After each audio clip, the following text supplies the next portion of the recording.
자, 드디어 대놓고 영화를 리뷰하는 2부 시간입니다. 영화에 강력한 스포를 포함하고 있으니 영화를 보신 분들만 시청하기를 바랍니다. 그럼 시작합니다. This is the fight of our lives. Every journey has an end game. Who hasn't been to space? You better. 첫째, 타노스의 죽음. 설마 했는데 영화 초반부터 타노스의 죽음을 보게 될 줄이야. 아마 많은 분들이 놀라셨을 텐데요. 정말 타노스는 농사짓는 순둥이 타농부가 되어 있었습니다.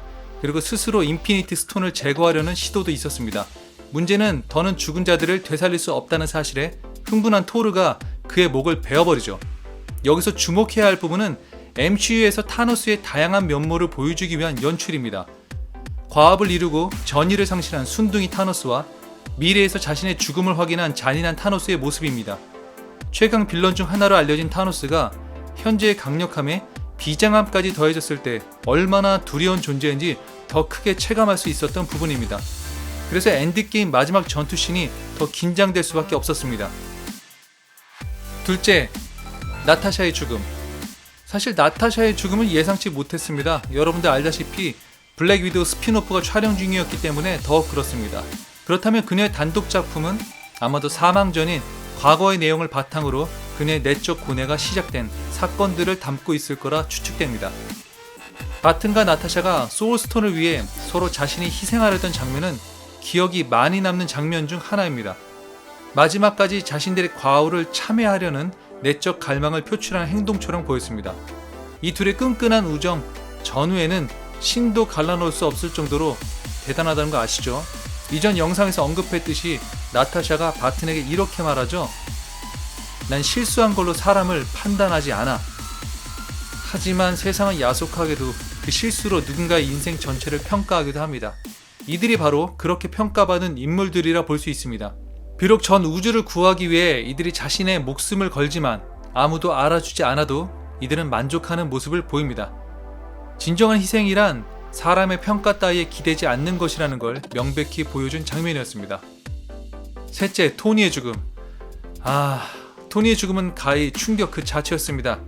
어쩌면 MCU의 초석이 된 아이언맨으로 자연스러운 결과였을지 모르지만 그 충격은 쉽게 가시지가 않습니다.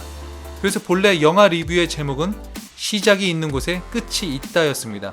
엔드게임에서 인피니티 건틀렛을 두고 타노스와 어벤져스가 사투를 벌입니다. 결국 타노스가 건틀렛을 차지하게 된 순간 자신이야말로 이 우주 전체를 위한 필연적인 존재라는 대사를 합니다. 그러나 바꿔치기 당한 건 가짜 건틀렛이었죠. 이때 아이언맨이 진짜 건틀렛을 끼고는 타노스의 대사를 따라할 줄 알았지만 그것도 아니었죠. 그는 알파와 오메가, 즉 마블 영화의 시작과 끝을 상징하듯 I am 아이언맨이라는 대사로 마무리합니다. 이게 얼마나 기가 막힌 대사인지 모릅니다. 보통 히어로들은 자신의 신분을 감추고 활동합니다. 단지 개인의 안전보다는 자신의 주변 사람들을 지키기 위해서죠. 그런데 토니는 그러지 않습니다. 오히려 자신을 드러내며 자신이 아이언맨이고 아이언맨이 곧 자신이다 라고 말합니다. 자신의 주변 사람들을 지킬 자신감이 있었던 거죠. 어벤져스 1편에서 캡틴이 토니와 말다툼 중에 토니에게 가시 박힌 철조망에 누워 동료가 지나갈 수 있도록 희생할 줄 아냐? 이렇게 쏘아붙이자 토니는 철조망을 자르면 된다고 간단히 대답합니다. 캡틴이 오해했을 뿐이지 토니는 자기 희생을 전혀 할 줄 모르는 그런 인물이 아닙니다. 오히려 더 합리적인 대안을 찾는데 탁월했을 뿐이죠. 엔드게임에서도 마찬가지입니다. 건틀렛을 갖고 어벤져스가 전투 중에 멀리 도망치기보다 누군가 먼저 건틀렛을 끼고 핑거 스냅을 날렸으면 끝났을 전쟁입니다. 타노스의 건틀렛을 바꿔치기 한 사이 토니가 건틀렛을 착용한 시간이면 그의 슈트로 거길 벗어나는 건 문제도 아니었습니다. 더욱이 캡틴 마블까지 전투에 참여한 상황에서 말이죠. 시간이 걸릴 뿐이지 타노스의 전함도 파괴되었고 그의 부대도 얼마든지 제압할 수 있었습니다. 하지만 그 시간 동안 계속해서 많은 희생자들이 나오겠죠. 타고난 천재의 백만장자인 토니는 누구보다 합리적인 대안에 탁월한 인물답게 그 순간 가장 합리적인 결정을 내립니다. 그것이 핑거 스냅을 날리며 그가 남긴 마지막 대사 I am 아이언맨이었습니다. I am Iron Man. 토니는 죽는 순간까지도 가장 자신다운 죽음을 택한 것입니다. 어벤져스 1편에서도 마찬가지지만 인류 마지막 순간에 토니는 자신의 목숨을 조금도 아끼지 않았습니다.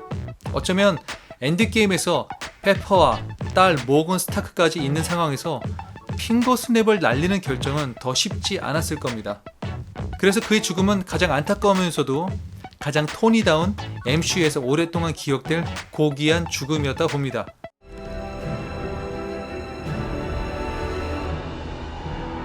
제가 왜 영화를 보면서 크게 슬펐는지 여러분 아시겠죠?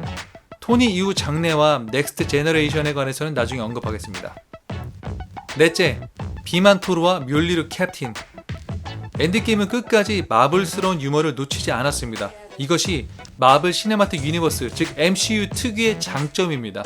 제 개인적으로는 배트맨 다크나이트식 유머를 좋아합니다. 이 배트맨이 진지하게 웃긴 대사를 하는 거죠. What's the difference between you and me? I'm not wearing hockey pads. 그런데 마블은 그냥 대놓고 웃깁니다. 그것도 너무 진지한 상황에서. 특히 비만 토르는 아예 웃기기로 작정하고 나왔습니다. Those so-called adventures you speak of, I've seen them all before. This, my friend, is something entirely different. Think you're up for the challenge? 이렇게 잘생기고 남자다운 목소리를 지닌 인물이 이렇게 코믹 연기까지 자연스러울 줄이야.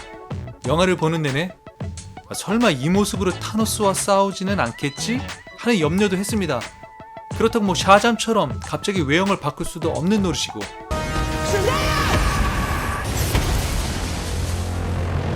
아니나 다를까 비만 토르 그대로의 모습으로 싸웁니다.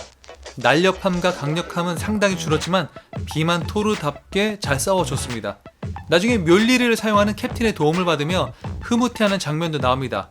이때 캡틴이 묠리르보다 큰 스톤브레이커를 잠시 사용하니까 자신이 큰 게 더 어울린다며 그걸 또 빼앗아요.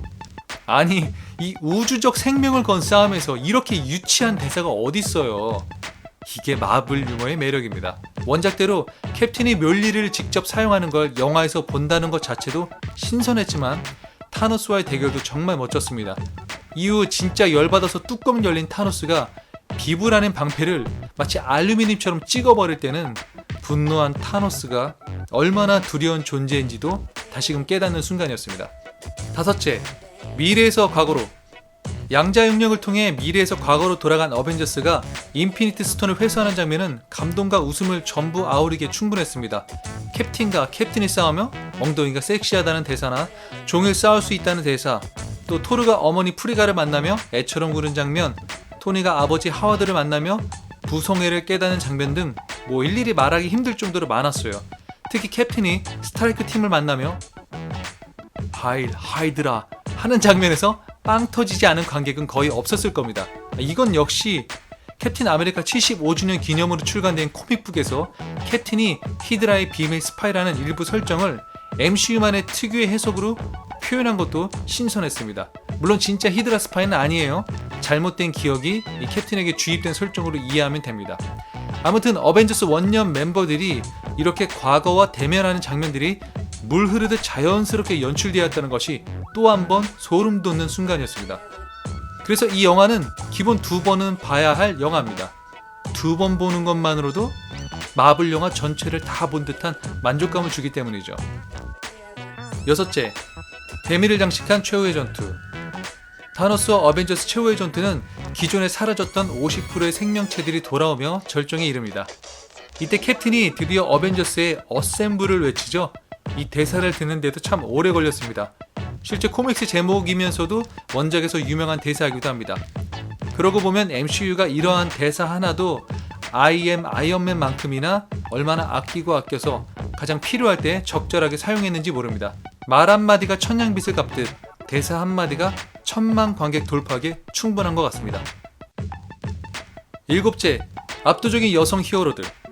대미를 장식한 최후의 전투 연장선상에서 이해하면 될 듯 싶습니다.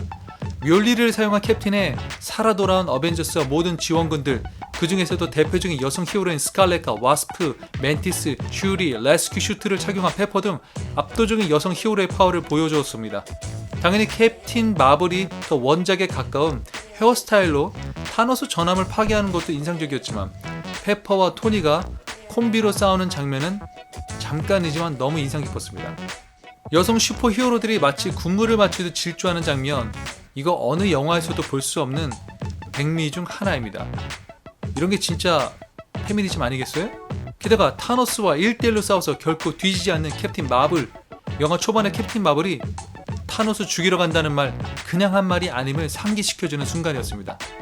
생각해보니까 닉 퓨리가 조금만 일찍 엄마만 찾았어도 타노스는 끝났을 운명이었겠죠?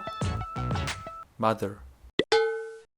어쨌든 캡틴 마블의 파워가 증명된 이상 앞으로도 그녀가 우주적 존재로 활동하게 된다는 건 기정사실이 되어버렸습니다. I'm gonna end it. 여덟째, 넥스트 제너레이션. 토니의 장례식 장면을 보면 알겠지만 MCU의 주요 인물들 사이에서 한 젊은이가 보일 겁니다. 바로 아이언맨 3편에서 나왔던 할리퀴노입니다. 토니와 같이 천재성을 가진 소년이 엔드게임 마지막에 등장했다는 건 2대 아이언맨을 암시한다고 볼 수 있습니다. 게다가 토니의 딸 모건이 엄마로부터 레스큐 슈트를 물려받고 여성 아이언맨으로 활동하게 될 거라는 것도 짐작할 수 있습니다. 즉, 넥스트 제너레이션에서는 토니와 페퍼처럼 이 둘이 함께 아이언맨으로 활동하는 모습을 기대할 수도 있다는 겁니다. 가디언즈 오브 갤럭시에 합류한 우리의 비만토르는 아스가르드 오브 갤럭시로 활동하고 노인의 모습으로 돌아온 캡틴은 방패를 팔콘, 샘 윌슨에게 넘겨주며 어벤져스 리더의 자리에서 물러납니다. 나름 넥스트 제너레이션을 위한 떡밥들을 다 제시하고 영화가 깔끔하게 마무리되었으니 다행스러운 일이죠. 게다가 엔드게임 사건 직후를 다룬 스파이더맨 파프롬 홈이 개봉을 앞두고 있는데 아마도 엔드게임 사건의 일부 내용들이 꽤 나올 것으로 추측됩니다. 왜냐하면 피터가 토니를 잃은 슬픈 눈으로 절친과 포옹하는 장면을 보면 그가 아직 엔드게임으로 인한 트라우마에서 완전히 회복되지 않은 걸 짐작할 수 있습니다. 그래서 과거 토니가 어벤져스 1편 때 사건으로 트라우마를 겪었던 것처럼 피터도 그런 모습이 나오지 않을까 조심스레 추측해봅니다. 그와 더불어 토니가 스탠리처럼 간간히 영화에 카메오처럼 출연하지 않을까도 기대해 봅니다. 마지막 유언을 영상으로 남겼듯이 언젠가 피터가 내적 갈등을 겪을 때 토니의 환상씬이나 감춰둔 비밀 영상이 나올지 모르니까요. 끝으로 토니가 에이지 오브 울트론에서 안드로이드를 통한 지구 방위 계획을 세웠다가 실패했었죠. 이 프로젝트도 끝나지 않고 2대 아이언맨이나 누군가를 통해 충분히 재개될 가능성이 있다고 봅니다. 이제 타노스가 죽었으니 더 강력한 빌런이 나와야 하는 상황. 마블 페이지 4를 이끌 이터널스가 준비되어 있으니까요. 또한 양자 영역을 통한 과거로의 시간여행이 가능해졌기 때문에 당장의 인피니티 스톤 재활용은 없겠지만 타노스를 뛰어넘는 마블의 우주적 존재들이 언제든 등장해도 이상할 게 없습니다. 가디언즈 오브 갤럭시 2에서 이미 나오긴 했죠. 바로 스타로드의 아버지가 셀레스티얼이라는 우주적 존재입니다. 아무튼 마블 영화는 어느 정도 공부하고 보면 더 재밌지만 제작된 시리즈만 순차적으로 보아도 영화 보는데 큰 무리가 없습니다. 그래서 앞으로도 개봉할 마블 영화들 많이 기대해 주시고요. 전 지금까지 캡틴 람이었습니다. No do-overs.